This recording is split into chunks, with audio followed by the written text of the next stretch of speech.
ತಿಂಗಳು ಏಪ್ರಿಲ್ 1ನೇ ತಾರೀಕಂದು ನಮ್ಮ ಖಾನಾಪುರ ಪೊಲೀಸ್ ಠಾಣಾ ವ್ಯಾಪ್ತಿಯ ಗಾಡಿಕೊಪ್ಪದ ಹತ್ರ ಒಂದು ಶವ ದೊರೆತಿತ್ತು. ಅದು ತದನಂತರ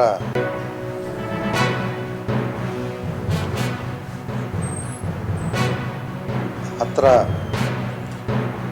ಊರಿರ್ತಕ್ಕಂಥ ಶಿವನಗೌಡ ಪಾಟೀಲ್ ಅನ್ನೋಂಥದ್ದು ಗೊತ್ತಾಯಿತು. ಆ ವಿಚಾರದಲ್ಲಿ ನಮ್ಮ ಪೊಲೀಸರು ಕೇವಲ 24 ಗಂಟೆ ಒಳಗಡೆ ಆರೋಪಿಯಾದಂಥ ರುದ್ರಪ್ಪ ಹೊಸಟ್ಟಿಯನ್ನು ಗುಲ್ಬರ್ಗಾದಲ್ಲಿ ಬಂಧಿಸಿ ಅವನಿಗೆ ನ್ಯಾಯಾಂಗ ಬಂಧನಕ್ಕೆ ಒಪ್ಪಿಸಿದರು.